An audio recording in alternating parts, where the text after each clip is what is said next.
আমি কালকে ফেসবুকে একটা পোস্ট দেখছি যেখানে বলা হয়েছিল আমি নাকি একটা 2 কোটি টাকার গাড়ি কিনছি আর আমার বাবার নাকি 3 কোটি টাকা লোন। এখন আমি একটা জিনিস বলি, এখানে কিছু ভুল তথ্য আছে, মিস ইনফরমেশন আছে। প্রথম জিনিস, এই গাড়ির দাম 2 কোটি টাকার আশেপাশেও না, এটা একটু চেক করে দেখেন, এটা অনেকেই জানে। অ্যান্ড তারপরের জিনিস, আমার মা বাবার কি একটা কোম্পানি ছিল? হ্যাঁ। কোম্পানি কি লোন নিয়েছিল? হ্যাঁ। কোম্পানি আর ব্যাংক দুইটার মধ্যে কি একটা ডিসপিউট হয়েছে যে টার্মস অ্যান্ড কন্ডিশনস ম্যাচ করে নাই? হ্যাঁ। তারপর কি? তারপর দুই পার্টি কোর্টে গেছে। বিকজ একটা জিনিস হচ্ছে, এই যে লোন যে নেওয়া হয়েছে, লোন তো ভাই চেহারা দেখে লোন দিয়ে দেয় না। লোন দেয় একটা বন্ধক, নাহলে একটা মর্টগেজ রেখে নিতে হয়, যেখানে আমরা আমাদের একটা জমি দিছি। এখন জিনিসটা যেটা হয়েছে, এই যে জমিটা, এই জমিটার দাম ধরে নেন আপনি 10 টাকা, আর আমরা লোন যেটা নিছি 1 টাকা। সো এখন ওই পার্টিটা চায় যে 1 টাকা দিয়ে 10 টাকার এটা নিয়ে নেওয়ার। বাট একটা জিনিস, এইটার জন্য ফেয়ার না। তারপর একটা গুড সিটিজেন কি করবে? কোর্টের কাছে যাবে। কোর্টের কাছে যাওয়ার পর হোয়াটস গোনা হ্যাপেন? ব্যাংকেরও কথা শুনবে, আমাদেরও কথা শুনবে।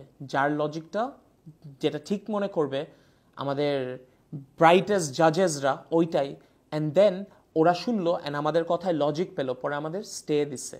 তার মানে হ্যাঁ, আমরা এখনো রায় দিচ্ছি না, আমরা কত অ্যামাউন্ট আপনি ব্যাক দিবেন জানাবো। আচ্ছা, এইটা হলো। এখন আমি আমার ব্যাপার আসি। আমি ইফতেখার রাফসান, আমি নর্মালি ভিডিওস বানাই। আমি কি লোন নিছি? না। আমার মা বাবা লোন নিছে? হ্যাঁ। বাট আমার একটা, এইখানে আমি ফেসবুকে দেখতেছি একটা মোরাল অব্লিগেশন আমারে শিখাচ্ছে যে আমার লোনের টাকাটা গাড়ি না কিনে দেওয়া উচিত। ভাই, এইটা আপনার চিন্তা করতে হবে না। আমি নিজেরে যথেষ্ট ভালো একটা সন্তান মনে করি, খালি আমি না, আমার বড় ভাইও।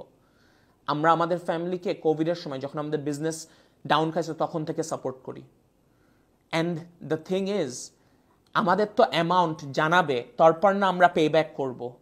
অ্যান্ড এইটা যতদিন আমরা না জানি কেমনে কেমনে পে ব্যাক করবো, অ্যামাউন্টটা কি আপনি আমাকে বলতে পারবেন? ভাই, আপনি আমাকে এসে বলবেন যে অ্যামাউন্ট এইটা এটা এটা? আপনি কোর্ট না।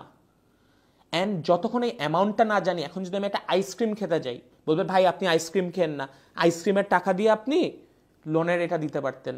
একটা ঘড়ি কিনতেছি, ঘড়ি কিনেন না, ঘড়ির টাকা দিয়ে তো আপনি লোনের টাকা শোধ করতে পারতেন। ভাই, জিনিসটা হচ্ছে আপনার একটা জিনিস বুঝতে হবে, আমার আর আমার ভাইয়ের সামর্থ্যটা আছে একটা গাড়ি দেওয়া, সাথে একটা লোনের এটা পে ব্যাক করা। সো আপনি এসে এটা কখনোই বলতে পারেন না। আপনি যদি এত বুঝেন, আপনি আমাকে অ্যামাউন্টটা বললেন, তাহলে কত দিতে হবে? আপনি তো কোর্ট না ভাই। অ্যান্ড তারপরের জিনিস, আমি যদি আমার বাবার কথা বলি, আমার বাবা একটা সেনাবাহিনীর অফিসার, সে তার লাইফ সার্ভ করছে এই দেশের জন্য। অ্যান্ড আরেকটা জিনিস, আমরা কি দেশের বাইরে পালাই গেছি? আমরা কি 1000 কোটি টাকা নিয়েছি? না ভাই, উই আর হিয়ার, আমরা দেশে আসি। যখন আমরা জানবো যে কোর্ট রায় দিবে যে এইটা এইটা এইটা এইটা অ্যামাউন্ট, আমরা দিয়ে দিব। তার আগ দিয়ে কারোর রাইটস নাই বলার। এইটা ইভেন মানে মোরাল পুলিশিং করা, এইসব কোনো কিছুর আপনারা এক সাইড অফ দ্য স্টোরি জেনে কখনো এটা বলতে পারেন না। অ্যান্ড ভাই, যেই লেভেলের মিস ইনফরমেশন ছড়াচ্ছে, ভাই আপনারা একটা গল্পের এক সাইড শুনে কখনো জাজ করতে পারবেন না, দুই সাইডই শুনেন। অ্যান্ড অনেক মানুষ লোন নেয়, 1000 কোটি টাকা লোন নিয়ে চলে যায়। ভাই, আমাদের লোন ইন্টেনশন কখনো ছিল না লোন নিয়ে যে আমরা মেরে দিব।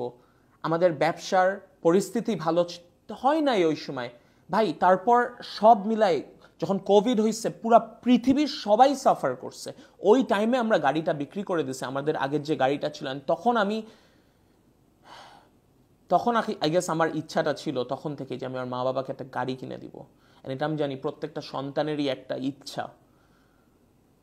অ্যান্ড ভাই, যেই লেভেলের মিস ইনফরমেশন ছড়াচ্ছেন, আমি আমার আইনজীবীর সাথে কথা বলছি, আমি আইনি ব্যবস্থা নিব।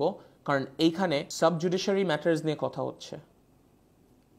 অ্যান্ড ফাইনাল জিনিসটা ভাই, এই দেশে আপনি যদি আপনার মা বাবার জন্য কিছু করতে চান, ভাই পোজ দিয়েন না।